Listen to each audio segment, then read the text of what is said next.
en ese pobre loco manchego del inicio de la primera parte, que es un personaje moralmente de una extraordinaria altura, que puede incluso darse cuenta de que en la derrota hay un sentido, de que la providencia se mueve detrás de la historia de los hombres y que incluso en el fracaso existe la nobleza de que nunca me vencieron. Pudieron derribarme, no cabe duda, pero no me vencieron. Y en ese sentido, las últimas palabras de Don Quijote, que están ya en el capítulo 74 de esa segunda parte, vienen a confirmar su descubrimiento final de la luz, su despertar a la verdad, la confianza de que detrás de todo existe un Dios bueno y providente. Dice así: despertó al cabo del tiempo dicho y dando una gran voz dijo: bendito sea el poderoso Dios que tanto bien me ha hecho. En fin, sus misericordias no tienen límite, ni las abrevian ni impiden los pecados de los hombres. Estuvo atenta la sobrina a las razones del tío, y parecieronle más concertadas que él solía decirlas, a lo menos en aquella enfermedad, y preguntóle: ¿qué es lo que vuesa merced dice, señor? ¿Tenemos algo de nuevo? ¿Qué misericordias son estas o qué pecados de los hombres? Las misericordias, respondió don Quijote, sobrina, son las que en este instante ha usado Dios conmigo, a quien, como dije, no las impiden mis pecados. Yo tengo juicio ya libre y claro, sin las sombras caliginosas de la ignorancia que sobre él me pusieron mi amarga y continua leyenda de los detestables libros de caballerías. Ya conozco sus disparates y sus embelecos, y no me pesa sino que este desengaño ha llegado tan tarde que no me deja tiempo para hacer alguna recompensa leyendo otros que sean luz del alma. Yo me siento, sobrina, a punto de muerte. Querría hacerla de tal modo que diese a entender que no había sido mi vida tan mala que dejase renombre de loco, que puesto que lo he sido, no querría confirmar esta verdad en mi muerte. Llámame, amiga, a mis buenos amigos, al cura, al bachiller Sansón Carrasco y a maese Nicolás el barbero, que quiero confesarme y hacer mi testamento. Pero de este trabajo se excusó la sobrina con la entrada de los tres. Apenas los vio don Quijote cuando dijo: dadme albricias, buenos señores, de que yo ya no soy don Quijote de la Mancha, sino Alonso Quijano, a quien mis costumbres me dieron renombre de bueno.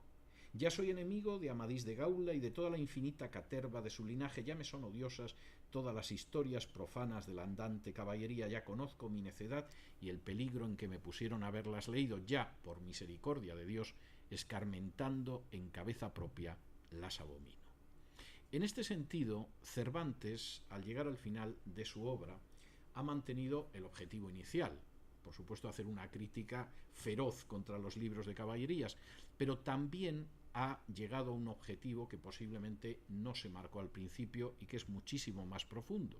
Se trata de una cosmovisión basada, como él dice en el primer capítulo de la segunda parte, en la Santa Escritura, que no puede faltar un átomo a la verdad, que efectivamente ha llegado a una enorme altura moral, que sostiene que incluso en el medio más hostil el ser humano siempre tiene la última palabra para optar por el bien o por el mal, que el ejercicio de la virtud o de la bajeza no está vinculado a la clase social o a la sangre que corre por nuestras venas, sino a nuestras propias decisiones, y que vivir de acuerdo a ese ideal de virtud, que en algún momento de la segunda parte el propio Don Quijote asocia con el amor al prójimo, es lo que da un verdadero sentido a la vida.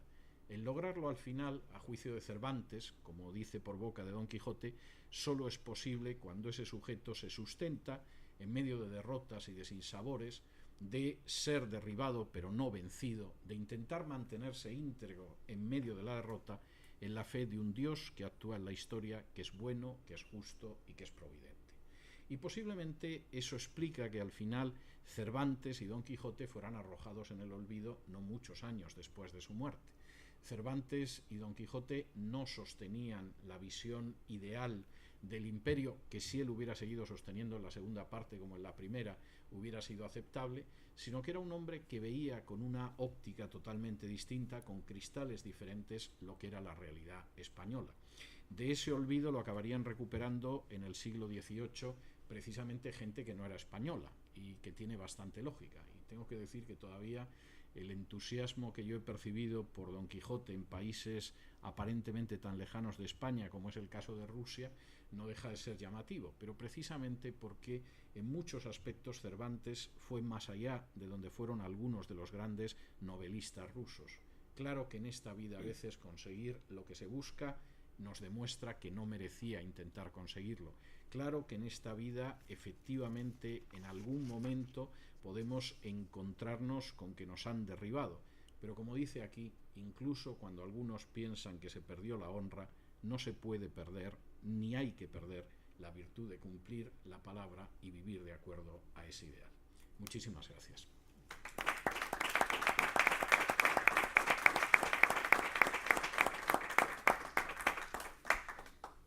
Y si tienen, si tienen alguna palabra, alguna pregunta, etcétera, pues estaré encantado de responderla en el tiempo que nos quede, que no sé exactamente cuál es.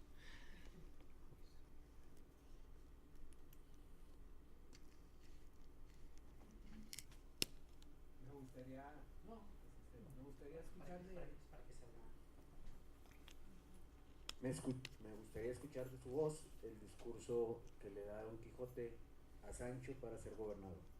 Las instrucciones. Pues tendría que sabérmelo, o sea, le agradezco la confianza que tiene usted en mí, pero le puedo asegurar que no me lo sé de memoria.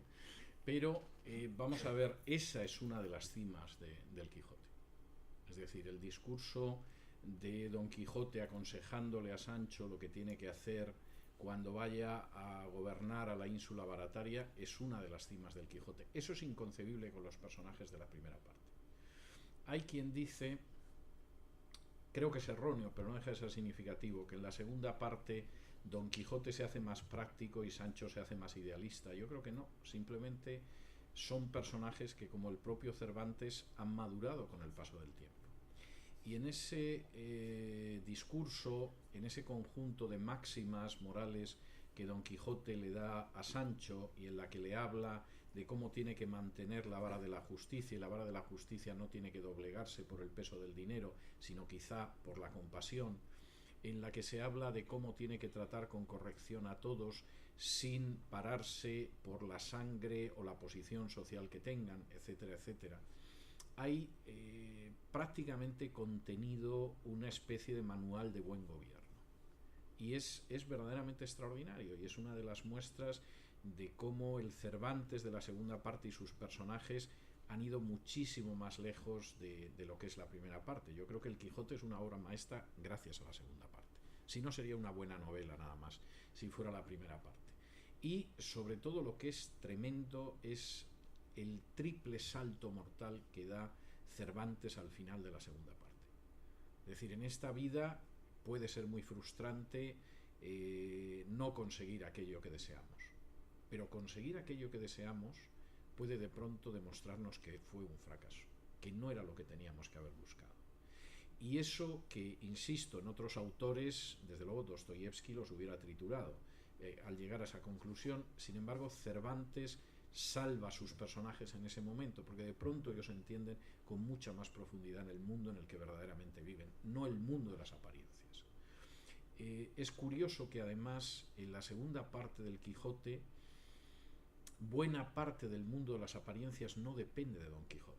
Es decir, en la primera parte Don Quijote, que está loco, ve apariencias, ve unos molinos y piensa que son gigantes, ve a unas personas que llevan los restos de un hombre muerto en olor de santidad, que posiblemente es San Juan de la Cruz, y él está relatando un hecho real, que es el traslado de los restos mortales de San Juan de la Cruz, y piensa que aquello es una historia de brujería y de hechicería, porque está en la cabeza de Don Quijote. Curiosamente, esa distorsión de la realidad, esa disonancia entre la realidad, en la segunda parte la provocan los estamentos sociales que están corrompidos.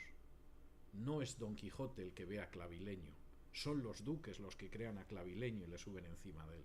No es Don Quijote el que ve a una pobre doncella y se cree que es Altisidora, no, visten a una mujer como Altisidora para burlarse de Don Quijote y de su escudero.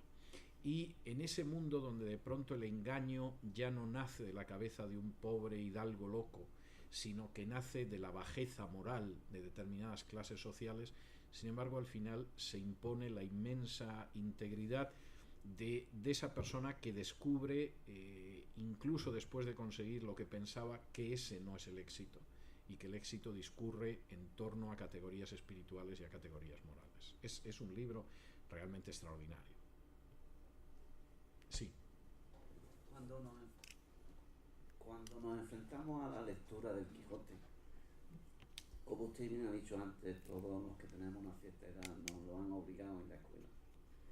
Pero si quisiéramos releer el Quijote nuevamente con más detenimiento, aparte de un diccionario de la lengua española, ¿qué libro cree usted que deberíamos de tener para apoyarnos en el entendimiento y conocimiento del Quijote?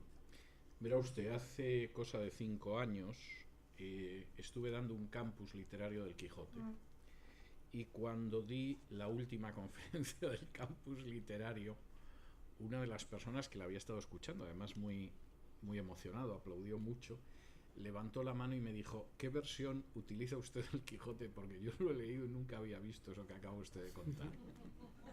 Entonces, mire, yo creo que si se pone a leer usted el Quijote ahora con una edición que, por ejemplo, tenga algunas notas a pie de página para explicar algunas palabras arcaicas que ya no usamos y que no conocemos, eso es lo mejor que puede utilizar para el Quijote, ¿no? Le podría recomendar que intente encontrar mi diccionario del Quijote, que por ahí anda en algunas páginas web de segunda mano y se puede encontrar y tal, pero sinceramente yo creo que el mejor libro para ayudar a entender al Quijote es el Quijote. Y si puede hacerse, y hay muchas ediciones que son muy buenas, ¿no? Con una edición normal que simplemente tenga algunas notas a pie de página, pues para explicar algunas palabras y eso, el Quijote de por sí ya es una lectura extraordinaria. Y uno de pronto se encuentra con que el Quijote es algo distinto a aquello que pensábamos que habíamos leído. Yo redescubrí el Quijote en la adolescencia. Es decir, yo lo leí en la infancia, lo tuvimos que leer varias veces, porque además era el libro de lectura todas las mañanas, y entonces le dimos 2 o 3 vueltas a lo largo del curso, ¿eh? Entonces recordaba los episodios del Quijote, la acción del Quijote, etcétera, pero nunca había llegado a captar la profundidad de la obra, y creo que empecé a captar algo en la adolescencia y tuve que hacer más relecturas en el curso de la madurez para darme cuenta de lo que había. Y es un libro para leerlo con placer, porque es un libro muy divertido, tiene muchos lances que son cómicos, tiene historias que son ingeniosas, pero al mismo tiempo es un libro que posiblemente para leerlo de manera cabal hay que tener cierta edad, pero no hace falta de verdad, sinceramente, recurrir a libros. Yo creo que, como sucede con la Biblia o sucede como con otras obras que hay que leer, al final la mejor lectura es la que acaba haciendo uno, aunque sea con un cuaderno al lado apuntando cosas a ver si me aclaro 3 capítulos más adelante, ¿no? Sí, sí. Con el cuestionamiento de la limpieza de sangre, ¿no considera usted que en esta segunda parte hay también una comprensión, por ejemplo, de los moriscos Sí, y, sí. y de la diversidad cultural? Sí, vamos a ver. Cervantes expresamente en el Quijote defiende la expulsión de los moriscos, pero Cervantes ya es un hombre que no tiene tan claro que el mundo sea blanco y negro como en la primera parte. Es decir, en la primera parte es obvio que los moros son los malos y nosotros somos los buenos. Esto no tiene discusión alguna, y menuda tunda les dimos en Lepanto y era lo que se merecían, y además ha vivido la experiencia del cautiverio en Argel, que, hombre, es difícil que uno acabe sintiendo sentimientos positivos hacia tus carceleros. O sea, eso es bastante claro. Es prodigiosa la manera en que Cervantes dice: bueno, es cierto, los moriscos son una quinta columna, el hecho de que los expulse Felipe III tiene una razón de ser, y al mismo tiempo muestra una inmensa compasión por los ricotes, que son los moriscos que los pobres vuelven a España, ¿no? Y que es un episodio tremendo, porque primero, por un lado, él se da cuenta de que los ricotes son unos desarraigados, es decir, no los quieren en España porque son moriscos, pero tampoco los quieren en los países musulmanes, porque ya no son los musulmanes que eran nuestros. Es decir, esto son gente que se ha echado a perder en tierra de cristianos, ¿no? Y el relato, cuando Ricote se encuentra con el pobre Sancho, que viene de la ínsula Barataria y ha aprendido muchísimo, está extraordinariamente bien colocado, porque además, claro, la sensación que hay es la inmensa compasión. Es decir, seguramente la razón de Estado obliga a hacer esto, pero hay dramas humanos que no se pueden pasar por alto, ¿no? Al final, la gente no son números en una estadística, hay gente que sufre, incluso en acciones que puedan estar justificadas. Y hay algo tremendo también. El Quijote sufrió algunos recortes por parte de la Inquisición en cuestión